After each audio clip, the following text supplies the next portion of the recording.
Welcome to the Dispatch Podcast. This is Adaam sitting here at the headquarters of the Anti-Defamation League with the CEO, Jonathan Greenblatt. Jonathan, thank you for joining me. Thank you for coming in, Adaam. I'm glad to spend the time together. So I am here to discuss the latest report card that you guys will have issued by the time this episode comes out. But first, I think just some level setting. I think our audience understands that there's a growing sense of anxiety in the Jewish community, which is obviously the focus of your work, about anti-Semitic rhetoric and anti-Semitic actions. But I first want to understand and explain to the audience in what you see your role as. And actually, let's start there. Well, look, in the spirit of level setting, we'll just step back. So ADL is the oldest anti-hate organization in America.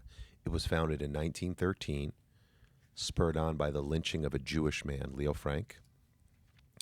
And ADL was created at a time when Jews in this country, you would describe them as being sort of systematically discriminated against. So Jews couldn't buy homes in many parts of the United States.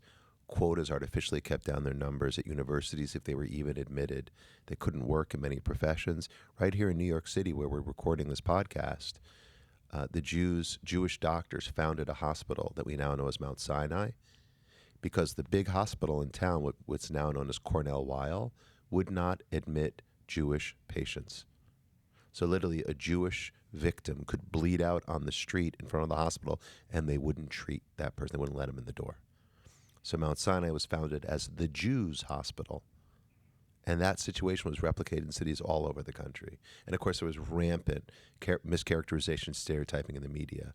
So in that era, in that time, the ADL was founded. And interestingly, the mission statement that they wrote for the organization was that its purpose would be to, quote, stop the defamation of the Jewish people and secure justice and fair treatment to all. So ADL, since its founding 113 years ago, has always had this view that the Jewish people will not be safe unless everyone is safe, that we won't be free unless if the Jews aren't free, then everyone isn't free. That's sort of the general idea.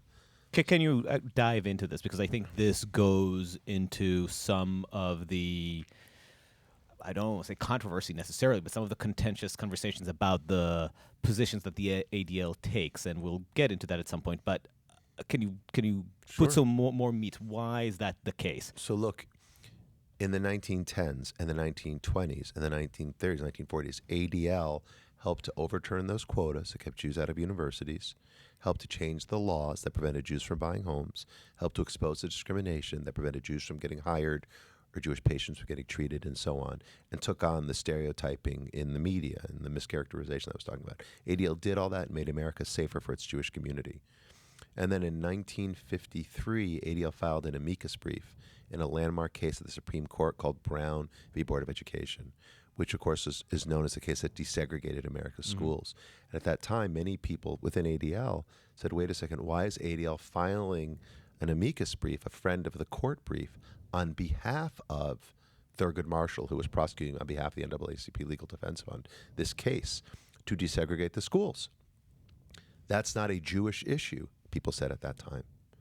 And the leadership of ADL said, no, justice and fair treatment to all compels us to fight all forms of discrimination, not just anti-Jewish discrimination. And I think the leadership at ADL, I'm not in their head, but I believe at the time, they felt like the Jewish community had achieved so much in the recent decades. Now is the time for us to expand a bit and use this, this sense that we had to support other communities in need. Now, what's interesting about that is, of course, in the ensuing years, we fought for immigration reform. In the 1950s, we commissioned President John Kennedy to write a book in 1957, it's actually published in 1958, called A Nation of Immigrants. It's a very famous book, one of only two books that Kennedy wrote. He wrote that and Profiles in Courage. He wrote A Nation of Immigrants for ADL. And I have hanging on the wall of my office down the hall one of the pens that LBJ, President Johnson, used to sign the 1965 Immigration Act at Liberty Island, under the shadow of the Statue of Liberty, because ADL was very involved in that. And ADL fought for things like the LGBTQ community in the ensuing years, and so on. But if I flash forward to today, to right now, 2025, what is indisputable, what is unmistakable, is we are dealing with the worst surge of anti-Semitism we have recorded since ADL started doing this work. So I want to ask you before we jump to the current moment, because you gave us this impressive history that places American Jewry in the center of a lot of civil rights movements. And the ADL clearly historically saw it as part of its mission. And when It's sort of a classic liberal mission, I would say, right. Adaam. And I would think, and you know, there's this ancient debate about why does the American Jewish community, just generally in America, lean left. My boss, Jonah Goldberg, says, you know, this is an overdetermined phenomenon. There are so many causes, but it's clear that something in the Jewish mission and the Jewish identity has been intertwined with the American form of liberalism, of pluralism, right? And I assume that this is part of the ideas that guided the ADL in more current years to make some of its alliances with the BLM movement. We never had an alliance with the BLM movement. Expressed some sympathies and support. I think there were some statements over time that's showing solidarity. I guess the alliance means solidarity, expressions of solidarity. When Donald Trump first came into office, round one, and issued the Muslim ban, you, I believe, came out with a statement saying that this Jew will identify or register as Muslim in solidarity, right? Because it's all about seeing those connections. And yet, now, at this moment where, as you put yourself, we experience a heightened or probably the worst surge of anti-Semitism in our lifetime, most of these groups have abandoned Jews as allies. I'd say the majority of Muslim groups, CARE notably, but many others have. CARE was never on our side. CARE is never on our side. That's not special, but many confuse. I mean, the one thing CARE doesn't do is care. Right. Right. Certainly not of any kind of Jewish partners, but many other Muslim groups after October 7th have turned the blame on the Jewish state, and recently and the Jewish community at large, and we'll get to that distinction. More recently, there was the story of the nurse. This is not American Jewry, but there's the story of the nurse in Australia that was caught on tape saying that she would kill an Israeli patient if she had one, and she was suspended, but the majority of notable Muslim groups around the world rallied in her defense. It does not seem that this alliance, again, maybe not alliance, this solidarity following the idea that the Jews are free only when everybody else is free is a two-way street. Okay, so there's a lot to unpack in what you said, and I think you conflated a lot of things. So let's just step back, right? Yeah, yes, please. So I do think it's like a classical sort of liberal view that, all people are created equal, right? That we all have certain inalienable rights. And I do think the Jewish people, perhaps arguably more so than any other community, like the history of Western civilization, have been subjected to illiberalism, where we have not been recognized as equal simply because of, how we pray or where we're from or what they say our race, quote unquote, is. Mm-hmm. I think Jews have been serially and systematically subjected to a kind of discrimination. And again, the hues may change, but the color is the same. Absolutely correct. Now, I think it is fair to say, again, I can't put myself in the heads of the people who came before me, but I think that our mission has always compelled this organization to fight for justice and fair treatment to all. Not because we expected a quid pro quo, not because, we thought we will scratch their back and therefore they will scratch ours. Like Hillel didn't say, if I am not for myself, who will be? If I am only for myself, what am I? And what am I going to get for it? He didn't say that. So I think this is a very Jewish ethic, if you will, of being there for others and welcoming the stranger, because we were once strangers. So I think it is a classic Jewish idea. It's like, look, the idea of mitzvah is like deeply embedded in the sort of the DNA of Jewish civilization, I would say, and lifting up the misfortune, the less fortunate. And again, I think it's a classically politically liberal idea. I agree. But that being said, it is certainly true that what we've seen in recent years here in the United States and after 10/7 have almost no historical precedent. Now, let me explain what I mean by that. It is definitely true, like I just said, that Jews are serially, systematically discriminated against. But in this country, where there has been so much focus on intersectionality, and there's been so much focus on sort of shared struggle, anti-Semitism has increased, over the last decade by upwards of 1,000%. I mean, incidents, acts of harassment, vandalism, and violence targeting the Jewish people, okay? And to be even more precise, like when I took this job in 2015, there are, I think, 950 some odd incidents that we tracked at ADL. Last year, we had nearly 9,000. There is no other community that I can tell you in the United States, since we've been tracking this, that has seen such a meteoric, such a almost algorithmic, if you will, rise in incidents. I mean, Jews are just 2% of the population. We are 10% of the overall volume of all hate crimes in the country. That's crazy. And 4 out of the past 5 years, we've hit new highs. So in a moment when the Jews are being overwhelmed by this tsunami of anti-Semitism, I have to look at my mission statement. But my mission statement, which we've already said it here, it is informed by our purpose. And the purpose is different. The reason why ADL was created, we said at the top, is because the Jews are being systematically discriminated against. Our core purpose, the reason why we were created, was to protect the Jews, to protect the Jewish people. Now, the mission statement is how they thought this organization would go about it. So you're saying... So I'm differentiating right, here.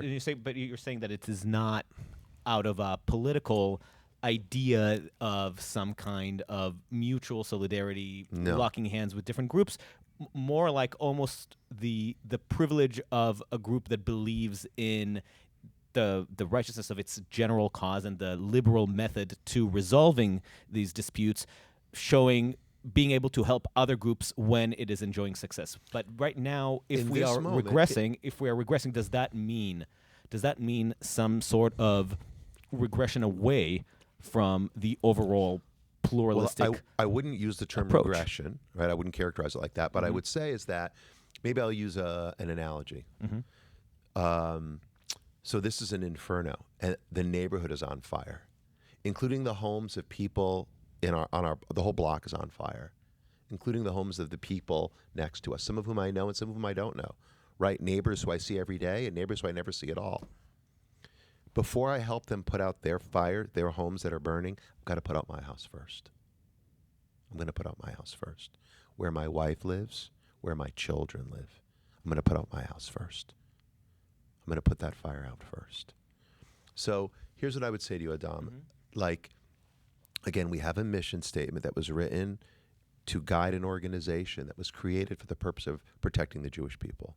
And in a moment where we are facing unprecedented anti-Semitism, and in a moment where we do not see allies lining up to help us, I have no trouble being very clear with you or with anyone about where my priorities are and where I'm going to allocate my scarce resources. It's on protecting the Jewish people. So I guess one last thought about this. So again, to say that isn't a regression, to say that is simply a demonstration of, if you ask me, priorities. Realism. Yeah, it's priority. No, I wonder about looking back at. Can I just say one other thing? Yeah, of course. So much of this is talked about in the abstract. So much of this, so many of the activists, and I use air quotes, like they live in this world of the theoretical. Solidarity is strength, or all these crazy slogans. Like, I don't have time for slogans. I don't have the luxury of philosophizing. What I deal with at this organization last year in 2023, we had more than 30,000 reported incidents here. More than 30,000. Each one we investigate. So I don't have the luxury of like pontificating. Oh, wouldn't it be nice if? I got to help people whose kids are getting bullied, who are getting fired from their jobs, who are getting harassed at their homes. College students are getting assaulted like on the quad. So like I don't.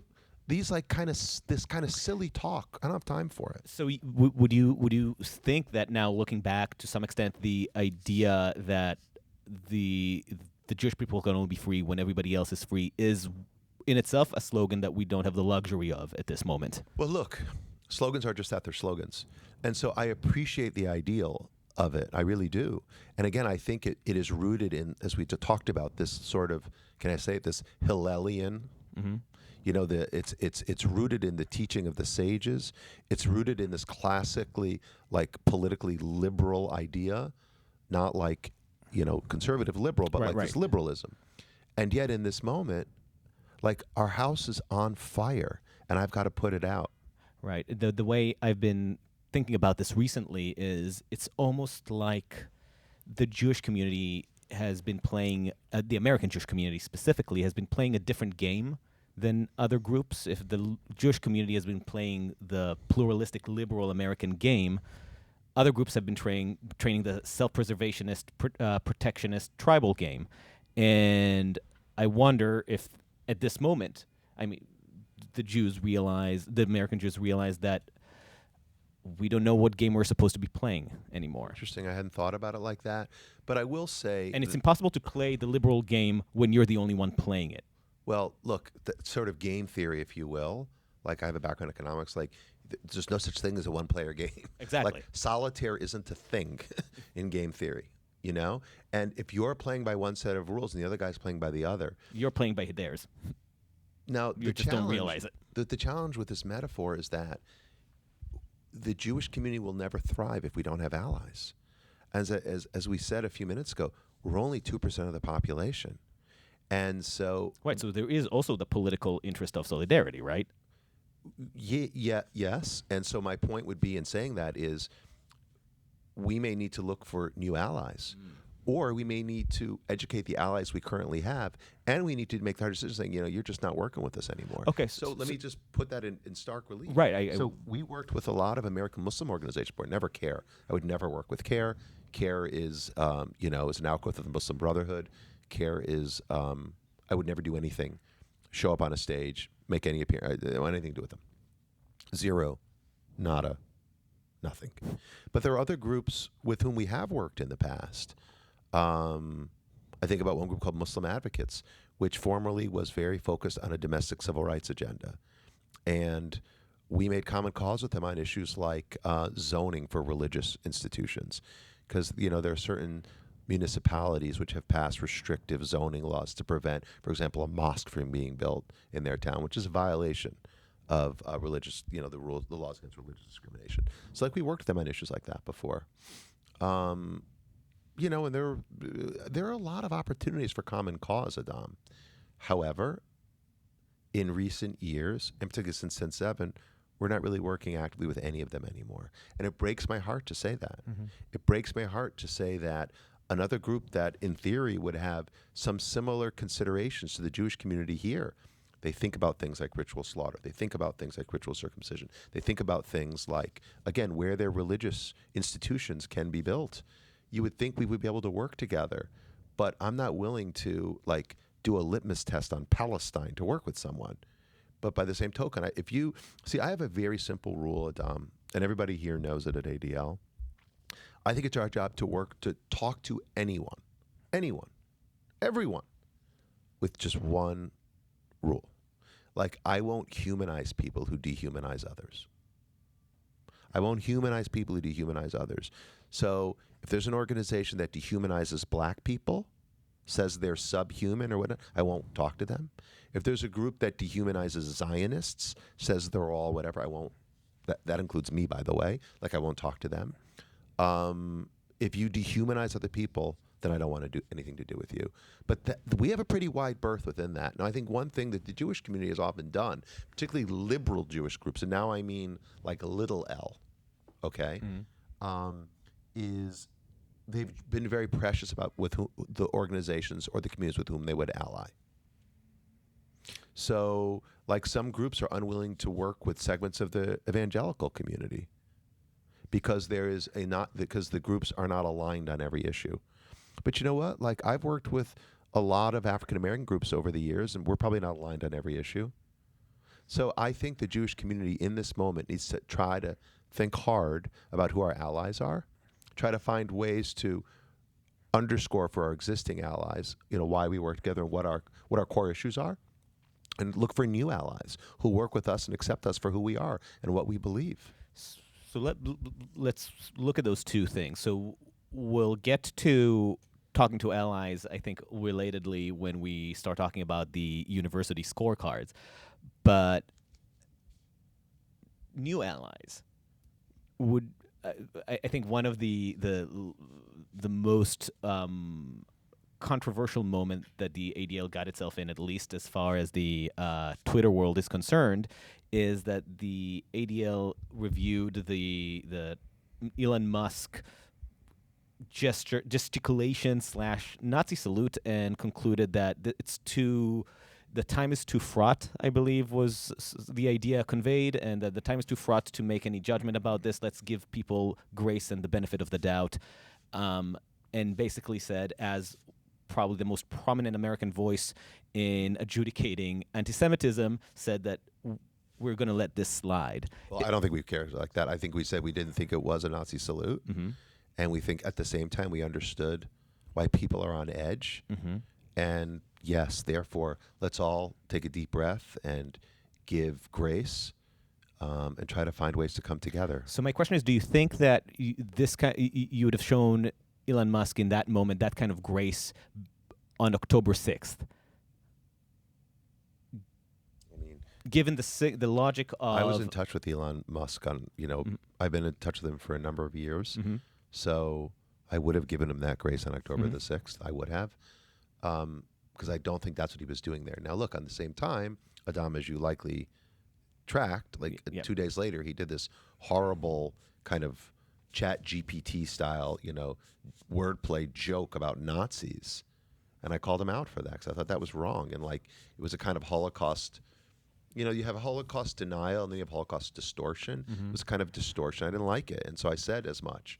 And I also spoke out, or I think I retweeted Danny Dayan from Yad Vashem when he spoke to the AFD meeting that weekend. So, look, I don't think Elon gets it right all the time. But in that moment, I thought it was important. What I missed in that moment, in all honesty, again, being forthright, I don't think it was intended to be. On the other hand, a lot of people felt like it was and reveled in the fact that they thought it was. And a lot of people were upset because they thought it was. So I think sometimes, Adaam, there is intent and there is impact, And so whereas I think we got it right on the intent side, I think we didn't appreciate just how profound the impact would be of that, because that's how people saw it. And so I think if I were to do that statement again, I probably would have worded it a little bit more carefully, but I still would have ended up in the same place, which is we all need to show each other a little bit of grace. And I think we all benefit from taking a beat before we jump to a conclusion. So thinking about the Elon Musk bigger picture, we're talking about the Trump administration, we're talking about a new form of right-wing politics that in some ways has become an ally of at least the Israel cause, if not the greater Jewish cause. I think the Trump administration has made several declarations about looking into anti-Semitism in the federal agencies as well as in universities. And are these the new sort of allies that we are trying to cultivate, that you are trying to cultivate? Well, look, we're a tax-exempt organization, and so we're nonpartisan in our sort of incorporation, and irrespective of what the critics might say, we're not political. So we will praise politicians from both sides or both major parties when they get it right, and we'll call them out when we think they get it wrong. We worked with the Biden administration. I thought they did good stuff, like the National Strategy to Counter Anti-Semitism. Really important. I think it was amazing when Joe Biden said he was a Zionist and went to Israel, a couple weeks after 10/7. I don't know exactly, but it was that month. And at the same time, we've shared criticism. We think they got it wrong. Like not taking the stuff at the university seriously enough, right, for example. or like the inclusion of care in the as one of the reviewers or whatever it was on that on the report. I can't remember what the exact something crazy. I think they removed care after it. They did, Yeah. because people like us Yeah. were like, I would never sign on to anything that care did. Now, at the same time, like I think the Trump people, look, President Trump, God bless him. He said it was going to be a priority, and he's made it a priority himself. The executive order that he issued a week or two into office was really important. Leo Terrell is running this new task force out of the DOJ that's taking a more aggressive approach, which is really important. They're talking about investigations at universities, which I think is really important. So, and he has been unequivocally in supporting Israel vis-a-vis the war against Hamas and saying the hostages need to come home. And I think, I don't know what Steve Witkoff's title is, Ambassador Witkoff? I'm not sure what his title is, but Steve Witkoff. Envoy. What is it? Is it envoy? I don't know. Yeah. But Steve Witkoff has done really important work, I think, very meaningful work to kind of catalyze the process and to get hostages home.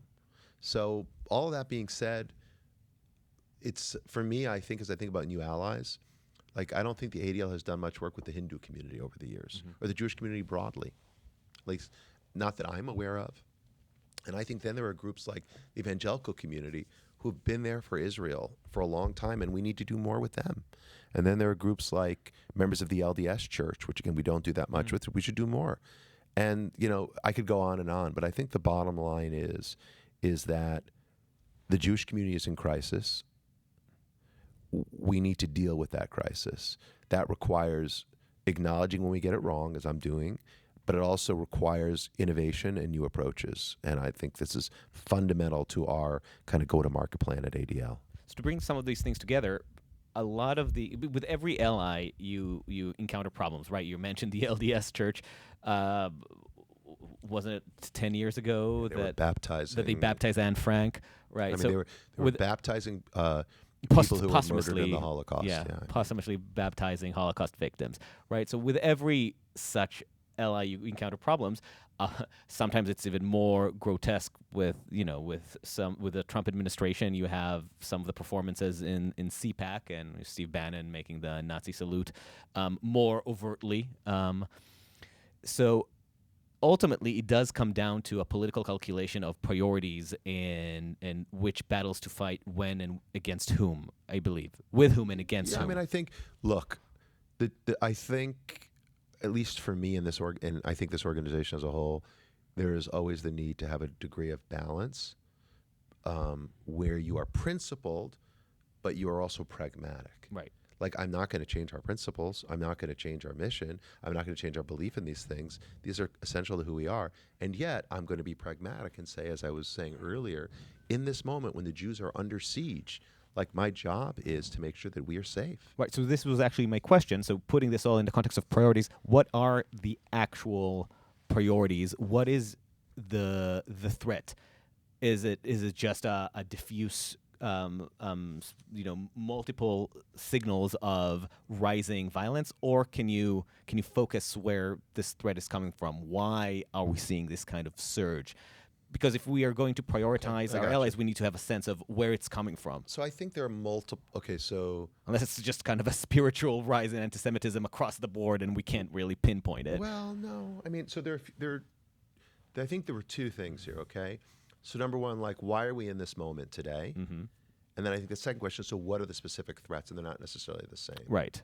So first, like, why are we in this moment today? And taking that in the context of trying to figure out what the priorities should be. And therefore, how do you prioritize? Right. So let's say it's like a three-part question. So the first part is, why are we in this moment today? I think the moment we're in, where anti-Semitism has skyrocketed, where, by the way, attitudes, so the ADL has been tracking and responding to incidents since the 1970s. And we've been measuring and studying anti-Semitic attitudes since the 1960s. And in the last 5 years, intense anti-Semitic attitudes in the United States, as a share of the general population, have more than doubled, from 11% to 24%, which is extraordinary. And by the way, when we did the study in 2024, something we saw for the first time, which is also now we've replicated this globally, it's younger people are more likely to have anti-Semitic attitudes than older people. So there's like a demographic sort of time bomb of sorts, which is really quite terrifying. So how do you get in this position? Well, I think there are a few things going on. So I think number one, I really think that, as we kind of alluded to earlier, anti-Semitism is almost part of the human condition. Certainly in the West, we have been for thousands of years this subpopulation living on the margins of a majoritarian society, speaking a different religion, praying a different way, eating different food, etc., dressing differently. And we have been easy for the king or the caliph to, to scapegoat and blame things on. And we're living in a moment today in this world where we're seeing systems failure at scale, right? Like distrust, the Edelman Trust Barometer shows us distrust in institutions is higher than we've seen ever, right? Distrust in judicial system, in the judiciary, in Congress or legislatures, distrust in business, distrust in media, and distrust in law enforcement. And so higher education. Higher education. And so number one, when systems fail, oftentimes you see populists who will blame others for the problem. And so I think what we're seeing now is kind of scapegoating as a political strategy, and the Jews always lose. Always lose. Whether it's coming to the left or the right, doesn't matter. Islamists, the Jews always lose in that kind of game. That's number one. I think number two, we have seen the coarsening of the public conversation in recent years. There's just no doubt. Look, I'm not going to tell you anything you don't know, but I think politicians on both sides of the aisle and public figures more broadly, like the decorum that used to dictate sort of public behavior is kind of gone. And that coarsening of the conversation has allowed people to say things and do things that they just wouldn't before. Maybe some of it's also the Holocaust is in recession, right? It's receding from the collective memory. And so I think that coarsening the conversation has also been quite toxic for us. And then thirdly, I think social media has literally amplified everything. Social media is a super spreader of anti-Semitism. So I think these three things have really helped to a large degree to normalize anti-Semitism as a political tool, as a kind of a rally the troops strategy, all of it. Now, so then where are the threats today here in the United States? So look, I think number one, and you have to acknowledge that there are different fronts in this sort of war, but there's no question that the seizure of so many of the institutions of culture by what I will characterize here today as the radical left is a lot to do with this problem. You see it on the college campuses. We see it in the K through 12 schools. We see it in certain elements of the workplace. We see it in large swaths of what we consider maybe like the mainstream media. And I think the seizure of institutions with this sort of woke ideology that reduces people, if you will, to identity, and that's it. It's identity over opportunity. It's the oppression Olympics. When we play the oppression Olympics, Adaam, the Jews always lose, basically. And so I think if we try, what are the threats? Number one, that is a threat. We need to push back on this ideology and this sort of DEI industrial complex, which has really supported it. Second threat, I think there's absolutely an Islamist threat. So we track anti-Semitism. We have seen the largest state sponsor of anti-Semitism, I've said for many years, is Iran, the Islamic Republic of Iran, because it is. And we see their language and their propaganda showing up on college campuses. And we see it all over social media. And we see it seeping into other spaces. I still believe that. I also increasingly believe that Qatar has a lot to do with the quandary we're in. And that actually, although we haven't done the analytics on this, and so I'm loath to speculate about something that I can't substantiate with data, but Al Jazeera, I think, and we see this in our attitude numbers because we look at attitudes globally. Al Jazeera has had a corrosive impact on public opinion vis-a-vis Jews, not Israel, Jews. Okay, and I think that is a big part of the problem as well. And I think the third part of the problem here in the United States is there's also an extreme right problem. It's safe to say that the Blood Tribe doesn't have chapters on college campuses like SJP, but that doesn't mean that the Blood Tribe isn't a problem, or the Goyim Defense League, or any of these horrible, or the Patriot Front, or any of these really horrible groups that are pushing out, like when you see these anti-Semitic flyers on people's yards or in public places, or the stickering, a lot of the vandalism, very often these are these right-wing groups and the kind of lone wolves that they radicalize. So the threats, as I'm explaining to you, I think come from different directions, and they are particularly different fronts. So what's our strategy to deal with it? At the highest level, it's innovation and partnerships. That's our like overall approach. But my strategy is, number one, disrupt the extremists. So we are focused on disrupting the radical left, the Islamists, the far right. So we're doing things today, again, in the realm of innovation and partnerships. Like, for example, we launched something after 10/7 called the Campus Anti-Semitism Legal Line. I don't know if you know about this, but we saw these kids who didn't know how to file Title VI cases. Mm-hmm. You know what Title VI is? I'm sure your listenership knows as well. Probably better than I do. Probably. So we partnered with the Brandeis Center and Hillel International, and we brought in some other groups like Stand With Us. And, you know, as I was explaining to you, we respond to incidents. People call, email, text, when they fill an online form when they experience anti-Semitism. So we use that same tech.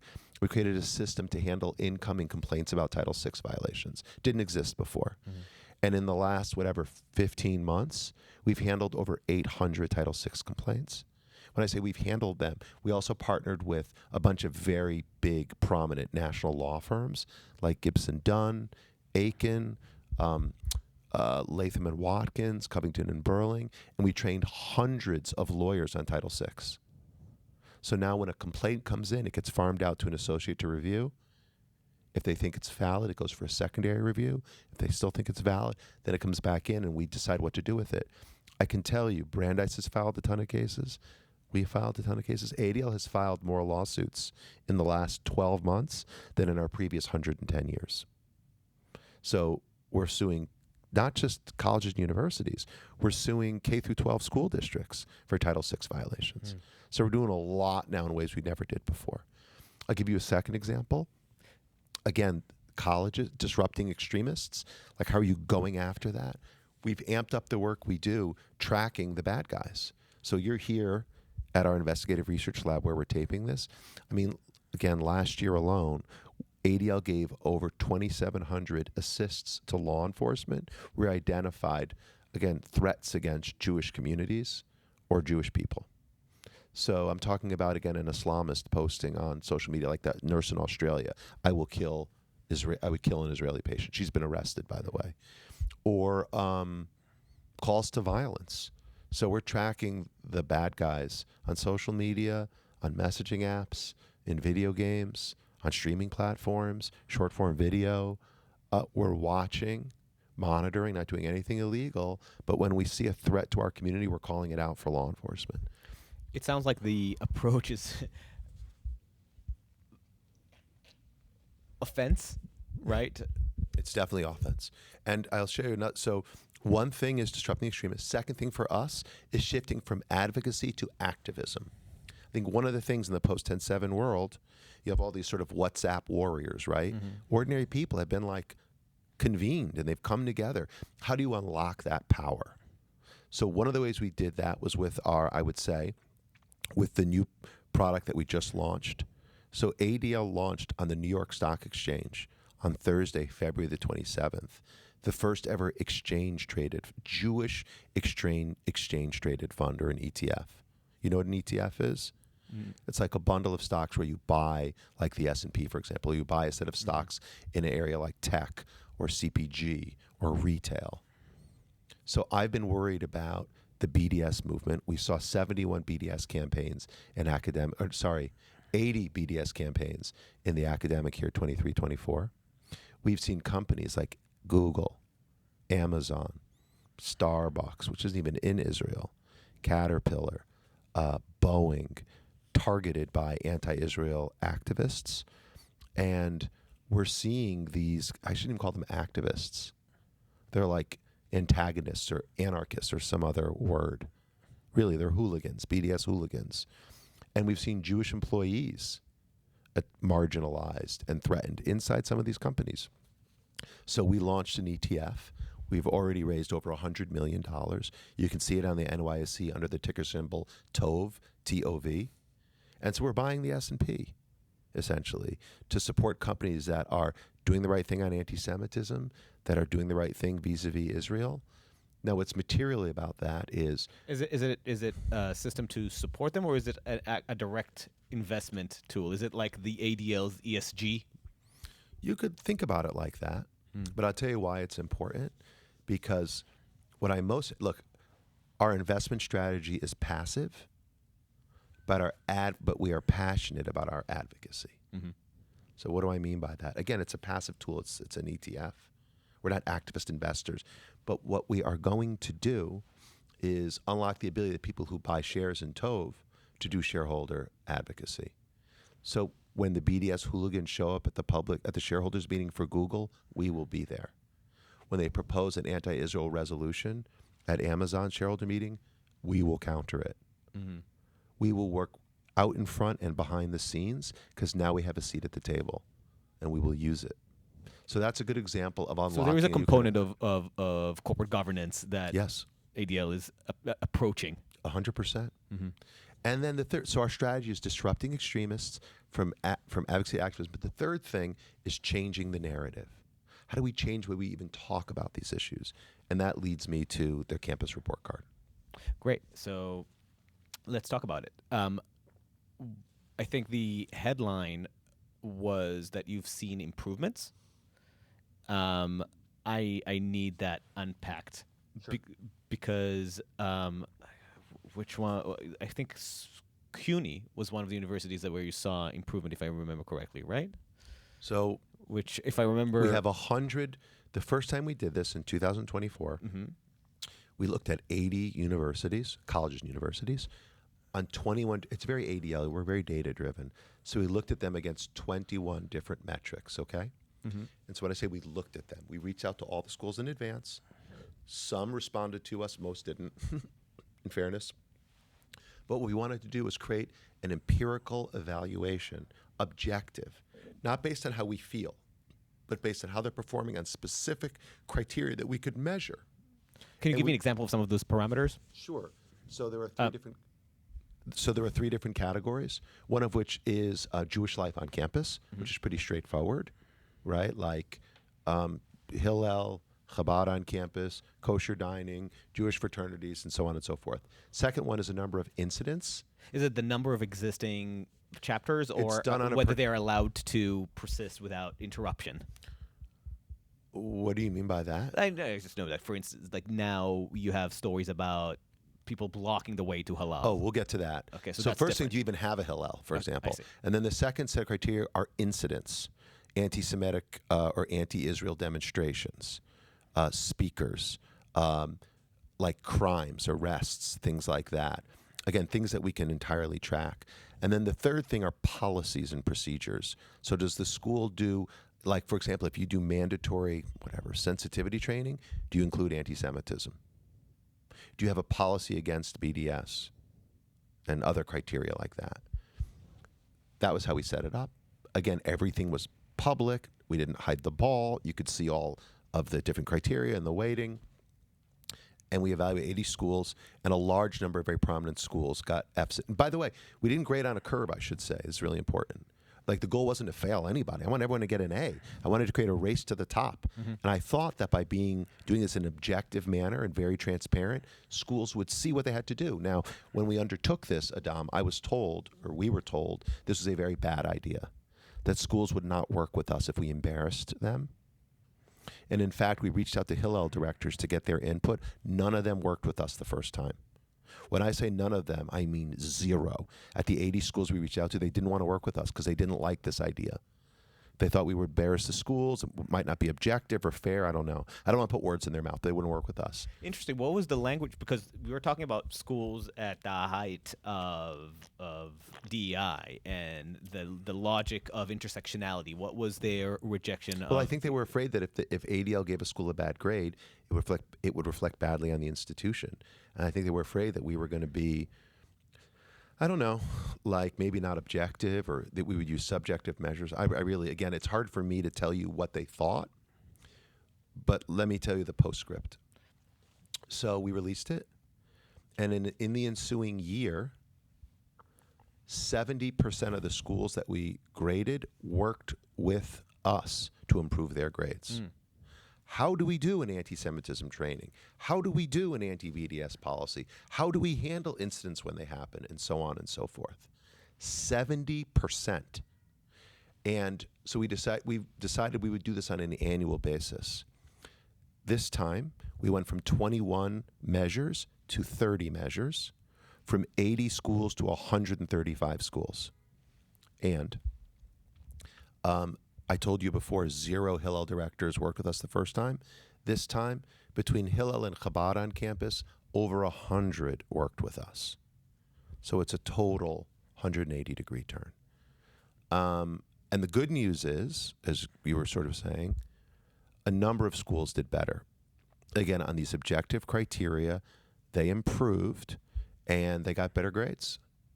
In fact, I think overall, of the schools we originally graded, like somewhere in the ballpark of 50% improved, I think a little north of 50%. 10% went up 2 grades, and 40 some odd percent went up 1 grade. So I was thinking about CUNY specifically because just anecdotally, the stories that were coming out of CUNY were some of the more outrageous in New York, and this is a city that has places like the New School. The New School, Hunter College, Columbia, NYU. I mean, the issues have been fraught in all of these places. And then other spots like Baruch College has been very good. Queens College has been very good. So it's not all a bad news story. What I'm trying to understand is when these schools are working with you to look at some of these criteria, can you give me an example of where you saw the improvement? Because from my perspective, some of the problems are not just cosmetic, or they're not accidental. They are the result of a pedagogy that exists in those schools. What you were mentioning, the combination, the 2 first threats, one being the radical left, I think you called it, and the other one being Islamism, to some and Qatari money and Iranian funding. A lot of this comes together in the pedagogy of American elite education, especially in some corners of the humanities and social sciences. These things are not, the random disruptor. Those things come from a very profound baseline of intellectual beliefs in theories that conclude that Jews are oppressors, and without even bringing in Israelis, that Jews, by their success in the Western meritocracy, are the perpetuators of white supremacy, et cetera, et cetera. Yeah, I mean, look, I think, although it's certainly true that some quarters of the academy have been seized, as I'm saying, by this ideology, I don't think it's endemic to the entire institution per se. But I think the one thing that's very real is a lot of these university presidents, and this was on full display through these congressional hearings. I mean, think about it. Dwight Eisenhower was once the president of, I think, Columbia or Harvard. Dwight Eisenhower. Larry Summers was the president of Harvard. Like, now we have middle managers at these institutions.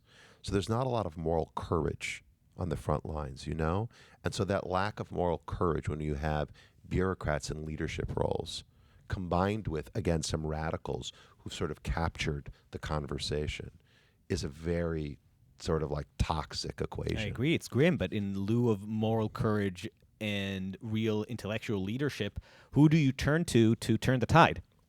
Well, I think what's happened is you've seen donors and alumni literally see this as a call to arms. They've mobilized in ways we've never seen before. The Mothers Against Campus Anti-Semitism Facebook group has over 60,000 members, and it came together in a manner of speaking overnight. And you've seen people like Bill Ackman, Len Blavatnik, Mark Rowan, Dan Loeb, many other very prominent alum of Ivy League institutions who've used their reputation and their muscle to mobilize other alums. And on top of that, look, credit where credit is due.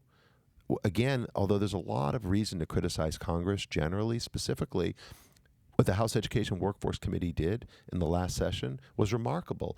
what Congresswoman Stefanik did in her grilling of the presidents of Penn, MIT, and Harvard was remarkable. And I think it literally changed the course of this issue. So now what I'm seeing is universities like at Barnard. We had an issue at Barnard where these students flyered, right, Middle East Studies class at the beginning of the year. You probably saw that. They've been expelled. Imagine if that had happened when this started to manifest on October the 8th, 9th, and 10th. Now, maybe under President Shafiq it wouldn't have happened. She was the president of overall Columbia. Barnard has its own leadership. President Rosenberg, I think her name is. But, God bless, it's happening now. And now maybe it's happening because of the pressure from Washington and the federal government. God bless. But you see, my thinking here is if I'm correct and it is endemic, then a lot of these changes are merely cosmetic. And, I think there's a lot of motivation among American Jews who, really believe in the meritocracy and want to send their kids to the best schools to rehabilitate these institutions, which makes an assumption that they can be rehabilitated, right? Like my dream when some of the madness on campus started was to see a version of the new school where the new school was originally formed by ex-Columbia professors who rebelled against those campuses. I wanted to see Exodus University. I wanted to see all that money turning to build something new that says we put those Jewish values, what ADL spoke about, like when Jews succeed, everybody succeeds, or paraphrasing, and taking that we are going to create a new model for meritocracy that is led by this mission, rather than rehabilitate these institutions that have abandoned us. Well, you did see, you've seen things like the University of Texas at Austin, and you've seen at the high school level, classic schools start to appear that are explicitly focused on teaching the Western canon. In the great books, which I think is terrific. I think there's a lot of room. I mean, on the one hand, I also I sympathize with this idea of Exodus University. At the same time, I'm not willing to cede. I'm not willing to give up the Ivy League to the lunatics. So I do think the idea of reforming them, if you will, the idea of fixing them, I think it's a noble pursuit. Now, not everything can be fixed. I just heard a lecture. We're having the reform versus abolish debate here. Right. I believe we need to be, my friend Daniel Lubetsky of Kind, the founder of Kind Bars, he talks about this builders movement. I believe we need to be builders. I am an institutionalist. I run the ADL, for goodness sakes. We're an institution. As we said at the top, we've been around for over 100 years. So I believe in the power of institutions, but I also believe I'm a former entrepreneur, and I believe in the value of building. So I don't think it's either or. I think it can be both and. It's very possible that some schools cannot be saved. It's very possible that some will just fail the test. If you go back to the inception of the modern university, I think it's Humboldt University in Germany, which is considered the first, the original research university in what we now consider the classic mold. Humboldt University isn't even on the radar today. What was the pinnacle of world learning 150 years ago I think it's still there, but I don't think it's the best university in Germany, let alone in the world. I think far from it, actually. So I think it's fair to say that it's very possible in 50 years the Harvards and the Penns and the MITs won't be what they are now, and that we'll see a new crop of schools. You're already seeing it in some ways. Look at Vanderbilt. Look at WashU. Those are two examples of schools which have always been good schools, but have done incredibly well in recent years because I think they're getting refugees who might have otherwise gone, if you excuse the term, to the Ivy League. And by the way, you're also seeing places like, I'm hearing these stories anecdotally. I don't know if it's true or not, and I haven't seen the data to back it up, but southern state schools like Alabama, Tennessee, who have seen Georgia, massive spike in enrollment, and applications, I should say. So, there may be the need to build some new institutions. There may be the need to reform other institutions. There may be the need to revitalize others that have potential and promise. So, I want to give you the last question as a chance to explore any other innovations that you're planning to unroll. If you have any other thoughts, my penultimate question is, one of the simplest ones. How do you think we should be having the anti-Zionism versus anti-Semitism debate? And I just want to give it some more context. Like you, obviously, you've supported the definition of anti-Zionism as a form of as expression of anti-Semitism, as differentiated from just criticism of Israel. Anti-Zionism as a movement assumes that the Jewish people have no right for self-determination. The reason it gets difficult is because a lot of the opposition to the idea that anti-Zionism should be included in the mission of fighting anti-Semitism comes from the Jewish community. In fact, I believe that several members of the ADL have quit in protest of the ADL's position on anti-Zionism. So how do we have this conversation when there is a disagreement in the Jewish community about this point? Look, Jews have disagreed about. Look, Cain and Abel disagreed, right? Adam and Eve disagreed. So, in all honesty, like the idea. Technically, they weren't Jews yet. Fair. Look, when Moses led them out of Egypt, like the Jewish people disagreed, and like disagreement, debate, like dispute, like this is central to our tradition. So I think we need to recognize that. But to your point, or as you led into this about the debate about anti-Zionism versus anti-Semitism, there is no debate. There just isn't a debate. Like, so if you are rooted in fact, it isn't a debate. Anti-Zionism is anti-Semitism. Again, if you believe in these classic, I suppose it's fair if you don't believe in any notions of nationalism. Like, it's fair if you are a college student studying 19th century theories of the nation state or whatever. I think it's fair that you could define yourself as, well, I don't believe in any nation state. I don't believe in Zionism. Whatever. Okay, I think it's fair. Again, it's some abstract sort of manner. By the way, one of the things that the Jewish anti-Zionists love to cite is, there was debate about forming the state of Israel in the United States. Like, I think the reform movement may have been against it, like some very prominent American Jewish rabbis. The American Jewish Committee wasn't for it, Yeah. But it's not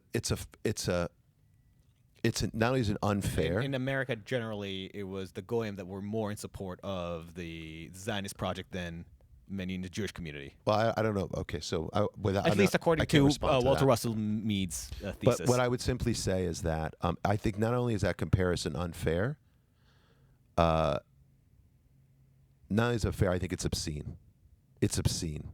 It's obscene to blame. It's obscene in 2025. Yes, knowing what we know. If they knew what we knew about what was happening in the camps, if they knew what we knew about what was happening to the Jewish people, it's a lie, and it's a fiction, and it's a slander to suggest that their anti-Zionism was rooted in something other than the ignorance of the moment of what was happening.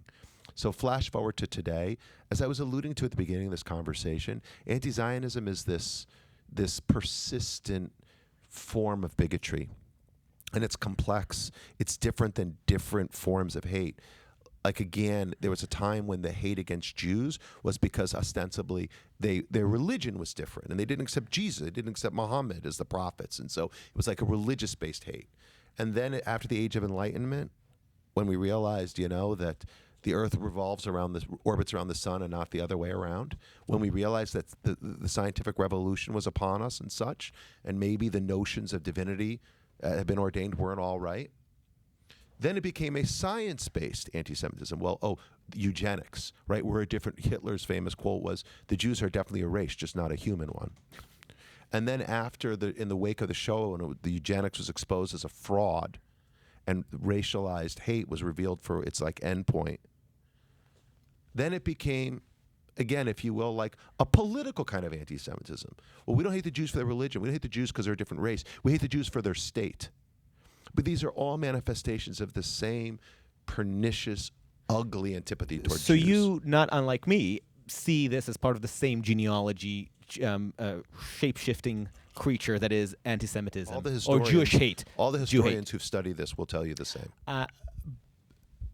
Except that, as we know, so many, if you go out to the Upper West Side and pick a random member of the tribe and ask them about it, they're more likely to disagree. And increasingly we see that younger Jews see this as a deeper fault line than before. And I'm not even bringing groups like Jewish voices for peace who often make a mockery of Jewish tradition itself. I'm talking about people who value their diasporic identity deeply, and for whatever reason, identity that we enjoy is a privilege because of the state of Israel. So it's a fair argument, but they see Israel as a blight and also as the cause of their trouble. They see the rise in local anti-Semitism as a response to Israeli militantism. Like if we'll just convert, maybe King Ferdinand and Queen Isabella will leave us alone, right? Like if we'll just, be patriotic Germans, maybe the Third Reich will leave us alone, right? If we'll just sing to Mother Russia, maybe the communists will leave us alone. Maybe the Stalin will leave us alone. If we just swear our allegiance to the Communist Party. Like Jews have so often, it's interesting, we were alluding to this before, Jews have always pursued their golden calf that they think will save them. And whether it's communism, or whether it's a kind of fascism, or whether it's a false religion, or whether now indeed it's this illusion that their anti-Zionism will save them. It's unfortunate. Again, I think it's a historical condition of our community that we look for this golden calf. But as that golden calf was a fake idol, like so is this pursuit of anti-Zionism a different kind of idolatry. And I think it's incredibly not just wrong-headed, it's unhealthy for us. Look, Zionism, I would say to you, and I would say to that Jew in the Upper West Side or to that young person, Zionism didn't start in 1948, and it didn't start with Theodor Herzl in 1897 with the Judenstaat, right? Zionism started 3,000 years ago. You can't open up a Siddur or a Jewish prayer book in any synagogue anywhere on the planet Earth, like not just in America, planet Earth. Flip a page. Every page you have references to Zion and to Yerushalayim and to Eretz Israel and so on and so forth. Like, there's a reason why every synagogue on the planet Earth, the altar, if you will, the bima, is facing east towards Jerusalem. Like, it is intrinsic to our tradition, and to try to suggest that I don't hate Jews, I just hate Zionism. I mean, one can certainly say that, one can certainly make that assertion, but it's like saying I don't hate humans, I just hate people.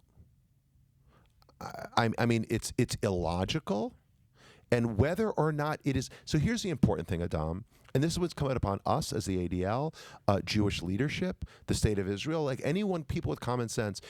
There needs to be much better education, because again, remember you asked me about Elon Musk. Your intent as an so-called anti-Zionist might not be to be anti-Semitic. Maybe you somehow think this is a legitimate school of thought, but I am telling you the impact is anti-Semitism. I am telling you that's what it is, and we know this at ADL because we study it, and we track it, and we see it every day. So I guess one could say in some degree, it's incumbent upon, look, I don't run Hebrew schools, and I don't run the education system, but we need to do a better job of educating young people about what these issues are so they understand that there is no debate about anti-Zionism versus anti-Semitism. Anti-Zionism is a 21st century form of anti-Semitism, and we need to treat it as such. So this is the education to the Jews. What do you do as the ADL when you're presented with this debate and then you're put against a Jew telling you, well, I think anti-Semitism and they're not the same. And Look, the problem. But just because I'm Jewish, but the difficulty for me here is, as an organization that is wants to make an offensive defense of the Jews against their offenders, and some of these threats are being protected by other Jews. How do you navigate? Look, like it's a fair question, and it is definitely a challenge. But your identity doesn't exempt you from intolerance. Like, you could be black and say racist things, and you could be gay and say homophobic things, and you can be Jewish and say anti-Semitic things. So you would tell a Jew making this argument, you are giving succor to anti-Semitism. You are promulgating anti-Semitism. I have told Jewish people that because it's the fact. And again, back to the question of Elon Musk, intent and impact. Mm-hmm. They're certainly not always the same, but we need to recognize the importance of both. So whether that Jewish person intends to be doing self-harm, whether that person intends to be promulgating anti-Semitism, I don't know, but that doesn't mean that that's not exactly what's happening. As promised, I want to give you the chance to talk about any other project that you're planning to either unveil or interested in, and where we should have our attention drawn to. Well, look, I think we haven't talked about K through 12 schools. Mm. Last year, we created a center on combating anti-Semitism in education. And, you asked me at the top of this conversation about civil rights. So, as I was saying, in the 1950s, when we'd seen all that we had achieved, ADL got involved, Shelley versus Kramer, which is actually in the late 40s, Brown versus Board of Education, and we engaged in what the field you might think of as civil rights. Again, that's, say, 1955. Flash forward to 2025. 70 years later, I now think we're moving to the field of education policy. So issues like curricular review, tenure reform, university governance, funding, academic funding. These are all things that we need to now be looking at, and we're beginning to look at them in a very serious way. Now, some people might say, well, why would you do that? What's that got to do with anti-Semitism? And I go back to people said in 1955 to Ben Epstein, who had this job, why are you getting involved in civil rights? What's that got to do with anti-Semitism? But I think the world changes, and so must we. And I think it's incumbent upon us to adapt and to innovate in a world where, again, the circumstances are evolving quite rapidly.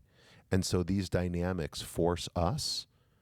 And by the way, here's what I would say to your listeners, whether it's a Jewish group or any other group, in a world that's being reshaped by generative AI, in a world that's being reframed, again, by these different cultural forces, let alone kind of like broader phenomenon, if an organization isn't stepping back and rethinking what it does and reconsidering its strategies and exploring new tactics, like, I don't know what you're doing.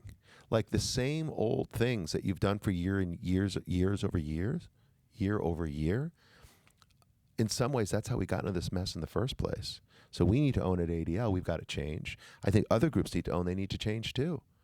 And so we are definitely, I think, going forward, we'll be doing more of the kind of work I was just noting, like education reform. So what are you seeing in K-12?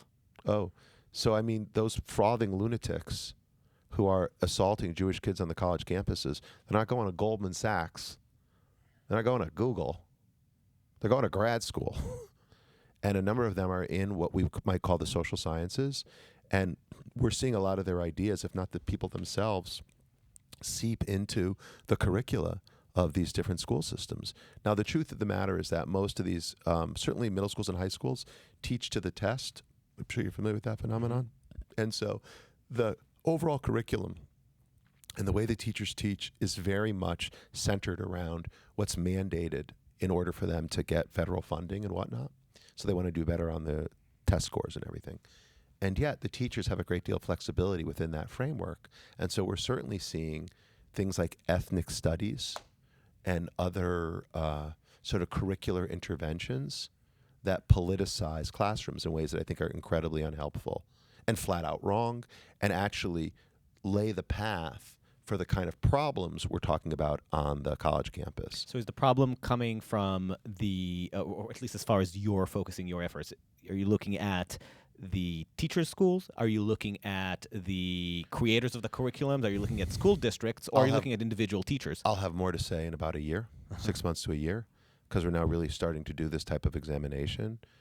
But again, the kind of issue, we will tackle the kind of issues that I mentioned. How we prioritize that, I don't have that all sorted out yet. But that's an example of the kind of direction that we're going. That's fascinating. You see that. You see it in elite private schools here in New York. You see it in kind of public schools and suburban districts. You see it in elite urban private schools. You see it in suburban public schools. You see it in different kind of environments. Again, I think classrooms should be places that are not poisoned by the politics of a particular individual. Kids should be able to learn all points of view. Kids should be able to not feel impinged upon because of their identity, but that's what's happening in places. We've got to tackle it. So it sounds like even now you're still prioritizing promoting the pluralist mission or protecting the Jewish identity through the pluralistic ideal. Again, we have a core purpose here, which is to protect the Jewish people. And the mission, the way we go about it, is what I said at the top. So that isn't changing. Again, in this moment, we're prioritizing appropriately. in light of the problem that we face. So just as a final quick rapid fire, do you... This is a question that I borrow from my other podcast, but I'm interested in your thoughts on this. What do you see as the blind spots as far as your field is concerned on the left and the blind spots on the right? The blind spots on the left, as in, what is the left not paying attention to? Yes. What do you think the left is not is failing to see, and what do you think the right is? I think the left isn't seeing. I mean, I think we've been talking about it a lot. I think the left, again, even in their intersectional frameworks, fail to grasp anti-Semitism as the multifaceted problem that it is. And, it's sort of a round peg in the square hole of American concept of race, right? Americans identify race by how you look, essentially, right? How you present. Again, we know that you were speaking about these Jews on the Upper West Side, if you will. There are Jewish people who daven multiple times a day, right? Who are visibly, observably Jewish. And there are Jews who say, I'm an atheist. So I'm an atheist, but I'm Jewish. So you're not religious. I'm a cultural Jew. Well, what does that mean? Because my wife is Iranian. Her culture is very different than a Jew from Argentina, very different than a Jew from, Belgium. So what does that mean? Well, I'm ethnically Jewish. Well, what does that mean? So I think Jews manifest and show up in all these different ways. And so it's complicated for someone who has a very one-dimensional notion of kind of race and identity, even though they say it's intersectional, to handle a Jewish person who shows up and is dark-skinned. It doesn't comport with the way we think about it. So I think the left has failed to grasp the nuances of the Jewish community, like Jews of color or, Mizrahi Jews. And I think the left has also failed to understand the relationship that Jews have to Israel. So often fails to grasp why anti-Zionism is anti-Semitism. They don't see that. And if you're not acculturated in it, maybe I can kind of give them a little bit of latitude. If you don't understand this deep abiding relationship, so I think that they need education there. What's the blind spots on the right? Look, if you think pardoning, if anyone thinks pardoning Oath Keepers and Proud Boys and 3%ers who participated in the criminal act on January the 6th is a good thing, I don't know I don't know what your parents taught you or where you went to school. People who violently assaulted police officers, I understand that right now some may see them in the service of some higher purpose, but I worry extremism of any kind is dangerous. It's combustible, and it can turn on you like that. And so I worry a great deal about a world in which we have kind of validated armed militias. I'm not talking about people who believe in the Second Amendment.